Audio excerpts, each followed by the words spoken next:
Okay, next, I want to introduce somebody who is a leading authority, really, on the Middle East and Africa. She provides the intellectual leadership necessary to ensure that the Economist's intelligent unit's analysis and forecasts for the Middle East and African markets are the most insightful available. She knows what she is talking about. So, without any further ado, can I please welcome onto the stage Pat Thaker? And to let you know also that once Pat has finished her presentation, Daniel Silke will come on and ask a couple of questions. And if we have some time, we may even get some questions from the audience. So, Pat, take it away. Thank you.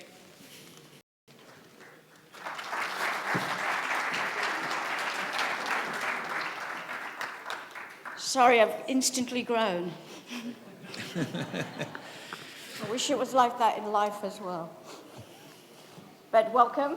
Salam alaikum. Bonjour. This is my first time in Agadir, and I shall not apologize for it, but make up for it at some point. Okay? First of all, on behalf of The Economist, we'd like to thank Banj for inviting us to this very, very timely and interesting event in this part of the world. My job today is to give you a window into what to anticipate on the global front next year, year after. I'm focusing a little bit more in detail on Africa. So when I was putting this deck together, and based on the energy in the room so far, I really do not want to burst it too much, but I wouldn't be doing my job at The Economist then. So bear with me. So instead of calling it weathering the storm, I could have easily called it a good, not so good, and a very ugly. And you'll be pleased to know that the very ugly that we're looking at for next year is not in this part of the world. Okay, so bear with me. Here we go.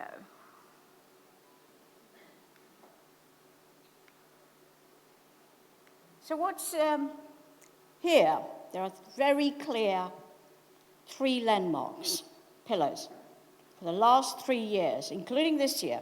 Forget about this year. We're almost at the end of it. November, 1 more month till we end. So it's very much, what does it shape? But why do you still need to take on board what's happened this year? We started off with a post-pandemic after 2 gruesome years when the whole world has synchronized, closed down, and everybody suffered. It wasn't just one continent, one country, not like the financial crisis that we experienced, nothing like it in recent history. Started in China, swept across Central Asia, into Europe, into the Middle East, and the West, and finally into Africa. So where are we? We started in a very, very post-pandemic mood, everything gradually opening up. Come middle of February, something nasty happened in Europe. So politics and war does not just happen in Africa and the Middle East. It happens in the developed world as well, as we've experienced it this year. And you'll see some of the impact. Straight away, we faced major challenges. And going into next year, 3 things you have to bear in mind is going to shape the following short to medium term. Russian invasion of Ukraine, cost of living crisis, caused by the persistent and broadening inflation pressures, and finally, the slowdown in China, the zero COVID policy. It's not over. So this is this year, and we've entered into a period very quickly, the second half of this year, something we thought we'd never have to use for a while, stagflation in the developed world. Stagflation doesn't apply everywhere in the world, but certainly in the developed market. So what you're seeing is double down efforts by the Fed, ECB and the developed world's central banks very much bedding down aggressively to increase interest rate to control inflation. This is not going away. So what's in store next year? You can see there's a lot more red in the developed world, which is growth of less than 1%, 2%, very insignificant growth. The slowdown next year will be broad-based. The lingering impact of the three key factors I've highlighted will continue to take shape in different capacity. The three countries, US, EU, China, looking not so great for next year, account for 1/3 of the global economy, and they're expected to contract, not necessarily going into negative, but very low, weak growth. Three largest economies, and that can have a major knock-on impact. Overall, this year's shocks will reopen a number of pandemic wounds that were only partially healed post-pandemic. You will see a lot increasing tension rising between US, China, China, EU, US, EU, China, and all of these factors will play out on the economic platform. So what do we expect for the Russian war? Any suggestions? Do you expect it to end soon? Raise your hands if you think it'll end before the end of this year. One person. Clearly not reading our reports. So we expect this war to continue. Something that started with Putin expected to nail it with limited casualties, limited military activities within a week has not happened. We're 8 months into it looking ugly. This is the ugly. And it's not looking like it's going to end soon. We certainly expect it to continue into next year. Wars are tricky to forecast at the best of times, and I will not pretend to be a war analyst by any means. It's not a profession or a hat I would like to wear. But certainly it is the most unpredictable war. And Putin hasn't even got his best toys out yet in terms of the weapons. But Ukraine has been destroyed. Infrastructure, morale, people, it's on our doorstep. It's Europe's doorstep. And you've seen the lingering impact it's had this year, not just energy. So that conflict will continue. The impact of that, which has already taken over this year with the energy crisis, this is going to become profound in the winter. This winter coming up is going to be one of the toughest winters for Europe. At a time when energy prices are the highest we've seen in a couple of decades, and they're not showing any signs of coming down very soon. A lot will depend on the weather. Low temperatures, it could be a bit of a bonus, but they're not going to escape completely. What you're going to see is full recessions taking place in the EU, Germany, France, Italy, Spain, and a number of other countries. The depth of the energy crunch will also depend very much, like I said, on low temperatures, but also how well EU solidarity sticks together and holds up, particularly when it comes to energy. At the same time, what you're seeing is the tightening taking place on the back of that, monetary tightening. This will continue for the rest of this year and into next year. There are some hotspots as well, positive hotspots. You can see from the map that Asia will continue to grow, not as strongly as it has. There is always a lingering impact, it's part of the global picture.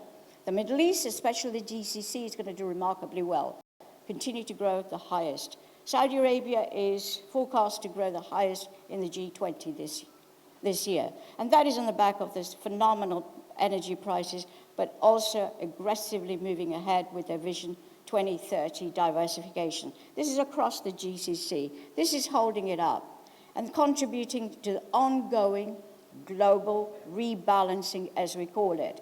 When you look at this map, what do you see?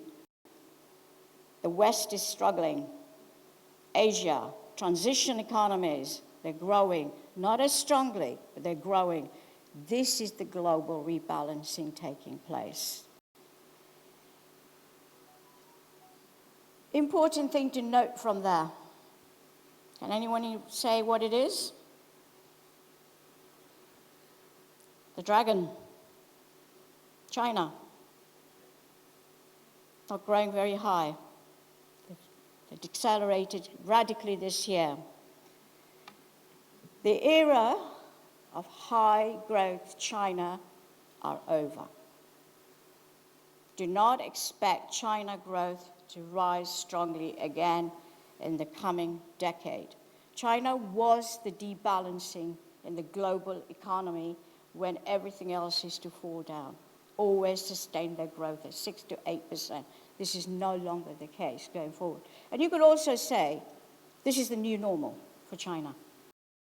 It's got its own internal issues to deal with as well. Very quickly on the commodity prices. We are expecting prices to come down next year.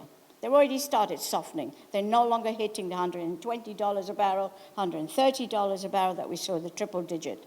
Nevertheless, they are staying in the upper end of the double digit and occasionally hitting 100 for a short period. But what you are going to be seeing is the tightness of the market in the energy sector will continue into next year. And what will provide a cushion is the weaker demand. Global recession, EU recession, you can see the softening happening. But at the same time, OPEC Plus is determined, and I mean really determined, to stay on course with keeping its market share. We recently saw that OPEC decided to cut output by 2 million from November. 2 million is 2% of the global consumption overnight. It's created tensions between the US and Saudis, but what you're going to see is that's going to be sustained. The actual cut to output would be around half the headline figure, by the way. It's 1 million. OPEC as a cartel has been struggling to hit its quotas. Only Saudi Arabia, UAE, and a couple of major producers can sustain their output at that level. So you can see where the sentiment of the market is going as well. So we expect the global oil market to be back into deficit next year. This will keep the upward pressure on prices. Not as strong as this year, but as you can see on the chart, they'll start filtering down over the next 5 years. A number of new investments in the energy sector are coming on board from 2027 onwards, some from 2024 onwards. LNG will be the king in the future. On the policy front, governments would like to step away after being in the center seat during the pandemic, but they just cannot, given the climate. Central banks are very much now laser focused on restoring price stability, and the pace of tightening has accelerated. The Fed is going to announce another increase today. ECB will follow as well. This signals the end of low for longer interest rates. So the cost of capital is rising, and there'll be less, more costly liquidity in the market. This means borrowing will be more expensive, your operating costs will be higher, and investment costs will also edge up. So why is this important? This has come very close after the damage of the pandemic. Countries have gone into the situation of this year with high deficits, high debt numbers that they've got to service in the future. So everything is going to be kicking the can down the road now. The utmost for governments is going to be try and bring some stability to prices. This is hurting.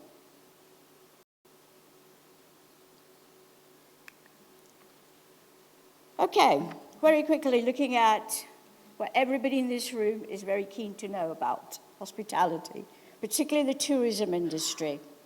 This sector was the hardest hit during the pandemic.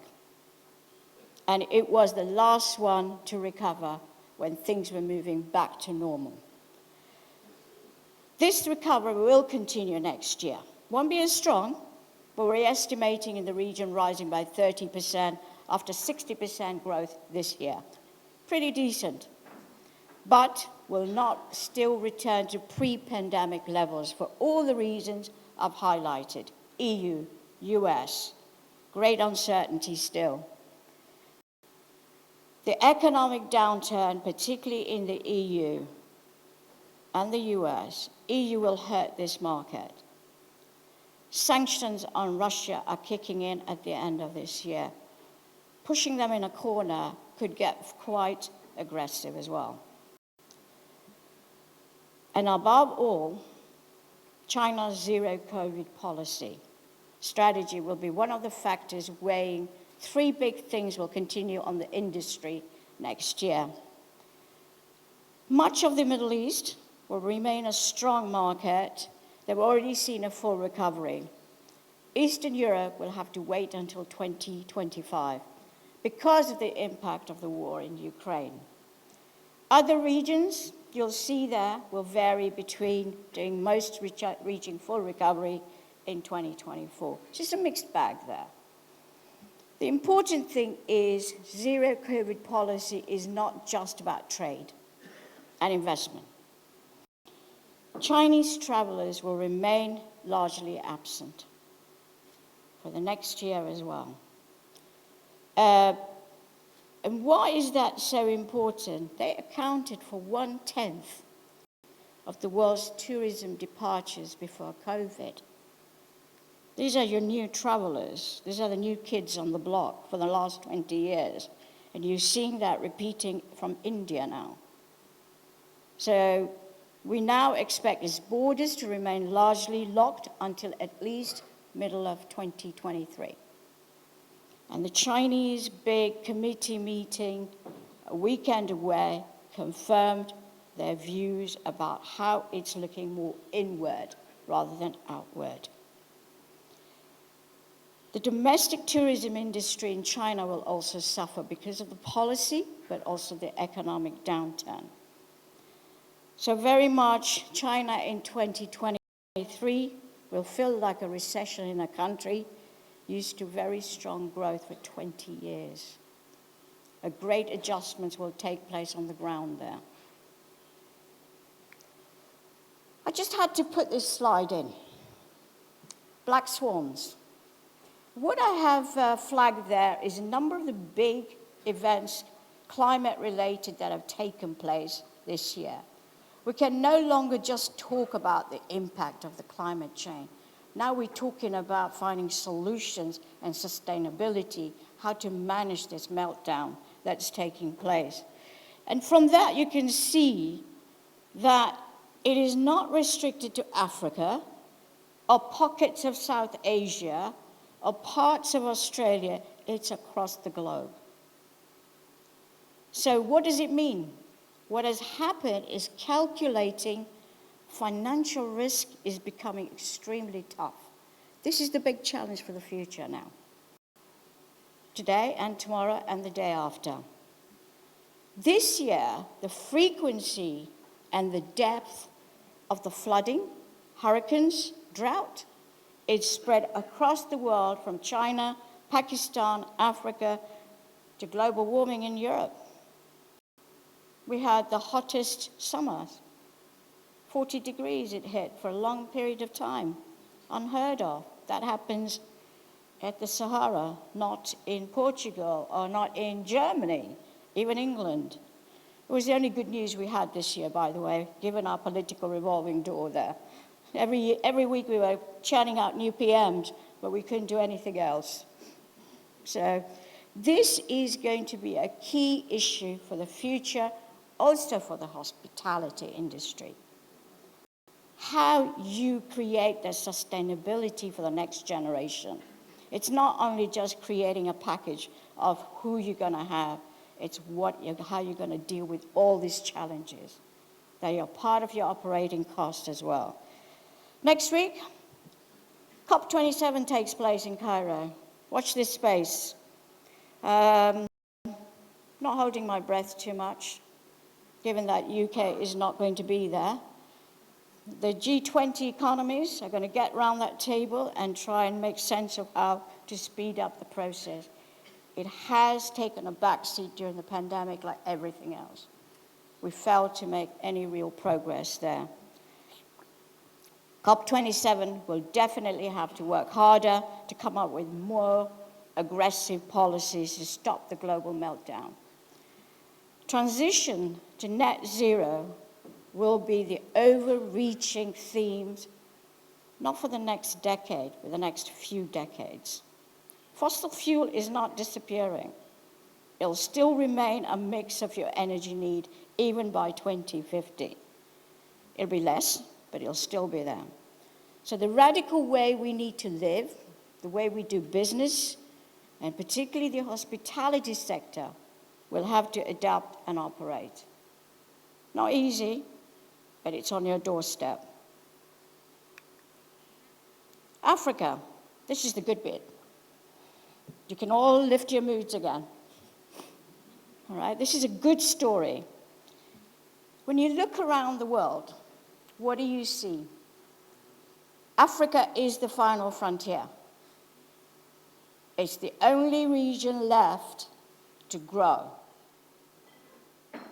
It's in transition, it's emerging, it's developing. Different depths across this is a huge region. You cannot have a single model here.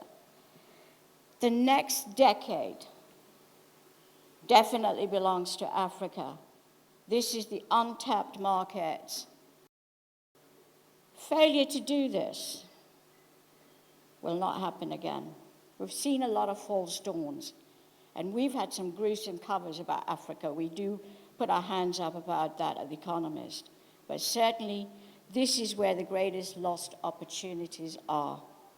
Despite the global headwinds, we still expect the region's growth to hold up. Most of the countries will have positive growth next year, and there's a few, the smaller ones, particularly in the Sahel region, which are battling with the jihadi movements of various rebel groups. They will really struggle to get back on their feet as well. But we are expecting most of the region, you can see from there, there's a lot more of the greens and the yellows rather than below the par. Some will feel like they're teetering on the edge of recession, particularly the heavyweights. Look at the regional heavyweights. Who are the regional heavyweights? Daniel, one of your country, South Africa, Nigeria, Angola, Cote d'Ivoire, Kenya.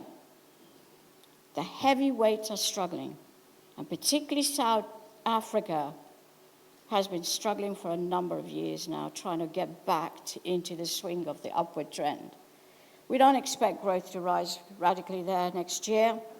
Still battling with power supplies, higher interest rates, and weak demand. All of this will weigh on the economy. Nigeria heading into an election. Similar conditions there, but they have a dynamic consumer market and services market. And we'll come to that in a minute when I look at cities. Egypt, another big market. It will be positive, but really struggling with a number of major economic headwinds there as well. Kenya, bright spot, election out of the way. A little bit of a murmuring from the opposition, but they found their way, gone back to normal, growing again. Kenya is going to be the fastest growing economy next year, not just in East Africa, but in Africa. So election out of the way has been a bonus point there. Price pressures still remain, but not as high as they have been this year. And you can see from there, the monetary authorities have already taken steps to address it. Almost 2/3 of African states have increased their domestic policy interest rates this year to curb inflation and ease the pressure on the exchange rate. And this will continue next year. However, and this is a big however, African governments will have to tread very carefully to protect their fragile confidence in the economy, especially among the households and businesses. They do not want to create major disruption like they experienced in the pandemic in the short to medium term. Fine balancing act there. Requires very good leadership and policymakers. There will stay high pressures, but it will be not as high as you will see in the developed world. Okay, exports. Challenging times for some of the countries, particularly heavily dependent on the EU. EU is still a major trading partner and investors in Africa, and that still carries some weight. So there will be some downturn there. What are the big things you need to take away when you look at the future of Africa's trade? And earlier they talked about interregional trade, which is one of the weakest when you look at it globally. Africa has the weakest interregional trade. The big trademark will be the African Continental Free Trade Area that came into operation at the beginning of last year. If this is successfully implemented and operated in the next few years, this is going to be the largest free trade area in the world. And it could expand to by 80%, boosting output by $450 billion by 2035.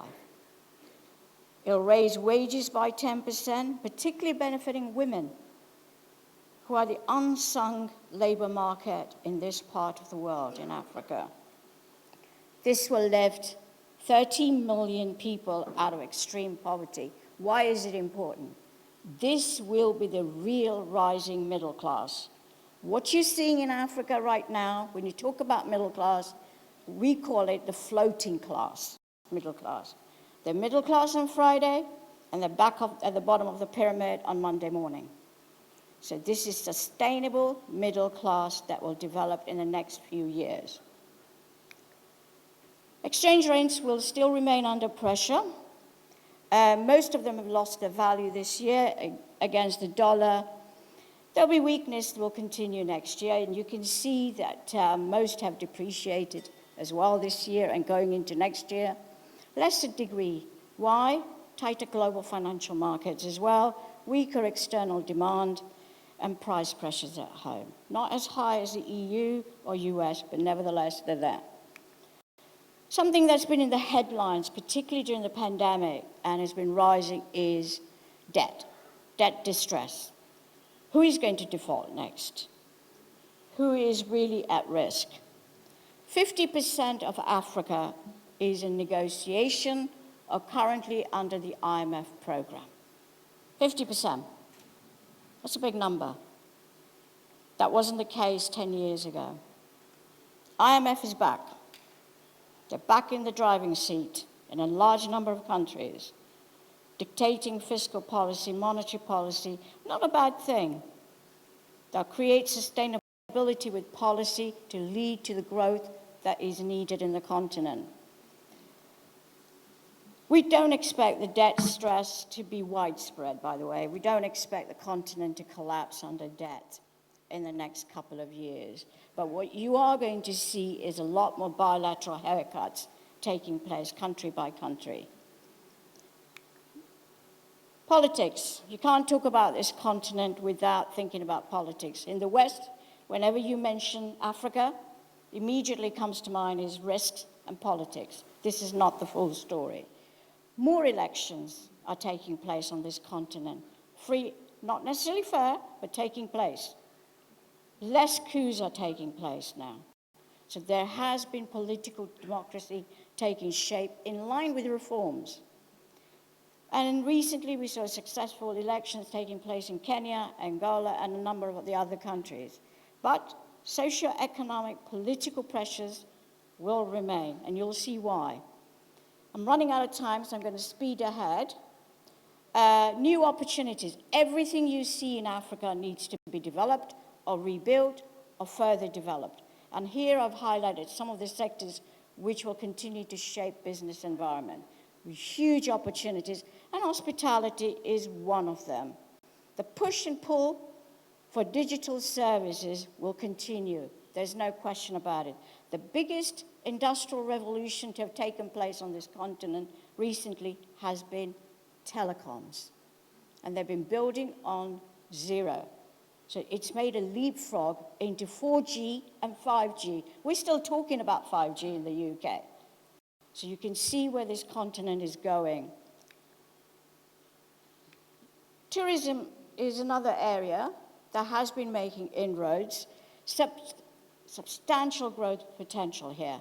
Diverse, incredibly diverse, unique attractions. There is no other continent in the world that can offer this kind of services and opportunities in tourism.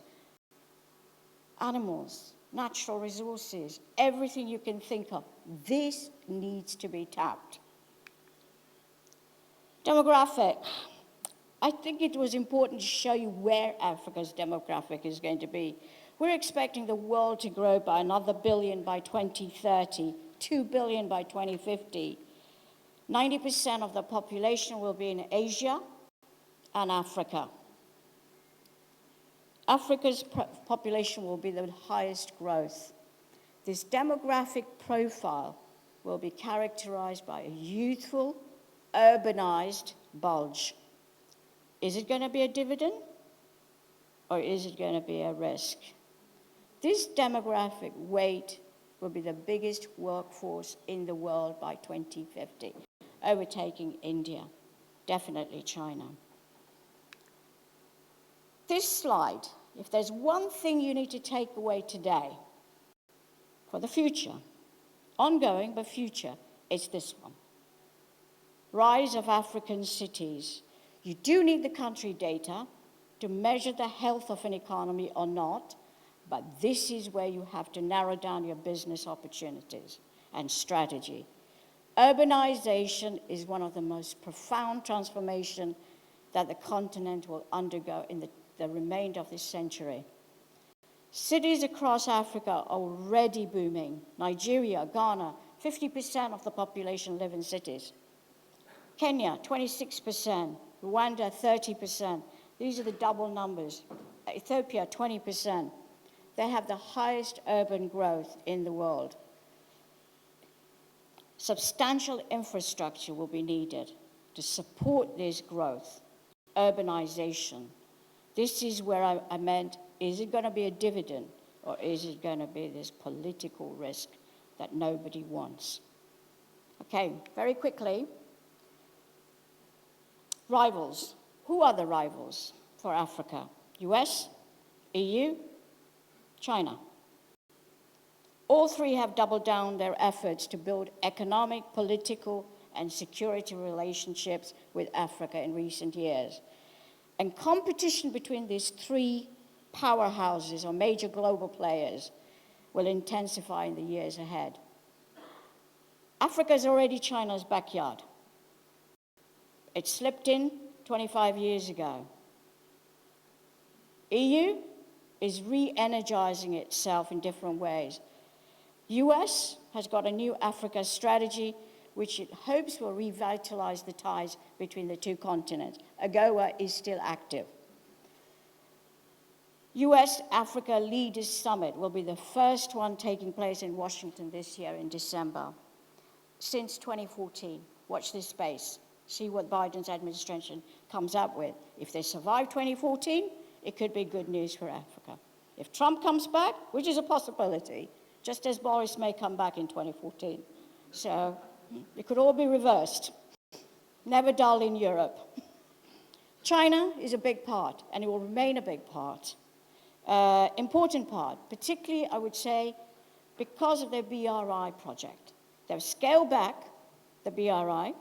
Nevertheless, it's still there. It's a 100-year program, and Africa is part of it.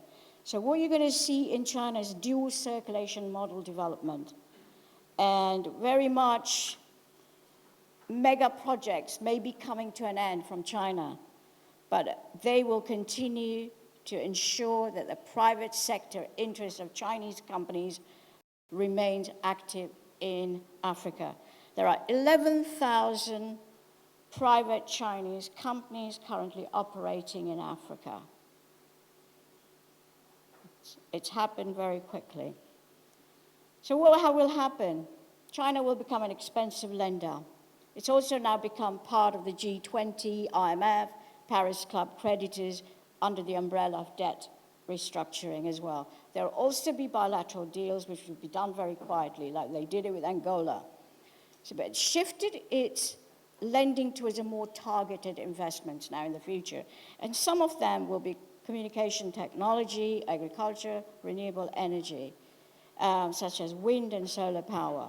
Final thoughts, very, very quickly. Time's up, I've been told.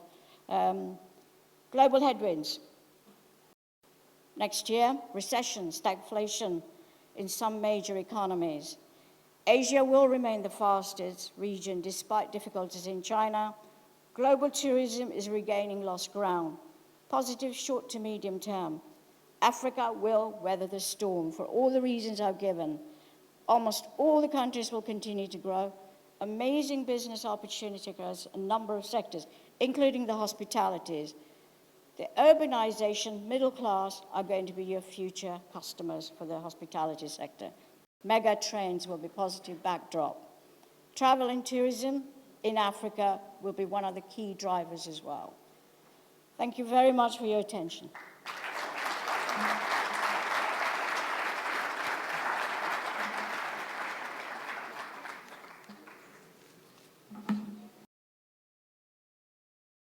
Daniel, yes, take the stage. One question from you, please, because of time. Okay. Is this on? Dr. Yeah. Pat, thank you very much for a very comprehensive presentation, and thank you for reminding me about the underperformance of my home country, South Africa. For a long time not that I needed further reminding about that. It gives me enormous pleasure. One quick question, because we really are short of time. The issue that I suppose, and you've touched upon it, is this issue of African debt. And the debt restructuring that many African countries are now going to go through, and I think you've absolutely correctly said the IMF is back in play. But in terms of sort of the infrastructure investment aspect, in terms of this industry looking to expand into the continent and looking for those private-public mixes, will the cash be available, frankly? There's always cash. There's always cash. There's always cash. Do not get alarmed by these numbers. There's a lot of liquidity in the world still. It's a question of where that liquidity goes. Does it go to Asia still? Does it stay in the safe places like the US? Or does it take the risks and go into Africa? This is a big risk continent still. Operating risks are high. And at a time when the global market is pretty cautious about what's going around, there will be a mixed bag there. Short-term, there is no short-term gain in Africa. It's a long-term vision. You've got to stay on course. And it is attracting investment. The room is full. They're all investors, or potentially. So there will be liquidity there. IMF will not be investing in infrastructure. That is not their job. Their job is to make sure you stay on track with fiscal and monetary policy. World Bank can step in there. So just very quickly, from a private sector perspective of investors coming into whether it's Kenya or whether it's into West Africa or even into Morocco, in terms of financing those deals, do you feel that finance will be available? Do you feel there'll be more constraints because governments are going to be careful about servicing their own populations given higher food prices? Would that be a constraint, or are there factors that would continue to promote this industry relatively favorably? Look, it's a long term. All right, what we're looking at is the tightness of the market for the remainder of next year, maybe spilling into 2024. But this continent has to be medium and long term. It's not going to be the silver bullet that's going to happen overnight. It never has been, it never will be. That's why I said the next decade. Lovely. All right. Well, thank you, Pat. Thank you very much. Thank you. Thank you.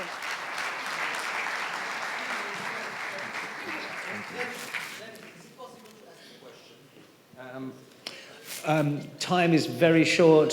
Okay, one very quick question. Go on.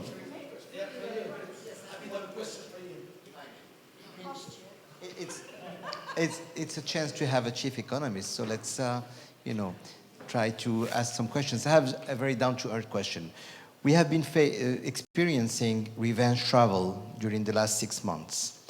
After COVID and during this war in Europe. All the media is talking about war in Europe, and I believe the populations in Europe are experiencing this war themselves. Do you think that this revenge travel is something that is really short-term, Or do you see a change in the pattern of consumption, i.e., do you think the European consumer will less invest in real estate and cars and invest more in leisure or not? Could you give Pat the mic, yeah? It's a good question. It's a relevant question. I would say human behavior comes into play when it's tourism and holidays. And we witnessed it in the first half of this year after the lockdown, the hardship, pandemic. Everybody couldn't wait to travel, no matter where it was, how expensive it was. Even when oil prices were 120, the tickets from the airlines were bumped up by 150%. People still traveled. It's a human behavior. If you create the right environment, safety, security, it will always be attractive. This is a short-term, horrible bleep in Europe. The war is nasty. We're not over it. We've got to rebuild Ukraine. That is going to be at a time when the global climate is very tight, interest rates are high, but it'll be done. And as far as Africa is concerned, if you're worried about the consumers, you have to really spread your basket. You can't have all your eggs in the EU. You've got to start looking south. You've got to start looking Asia. They're your new customers. They're your more sustainable customers, where the growth is, where the middle class is rising. So this is the new world. Thank you.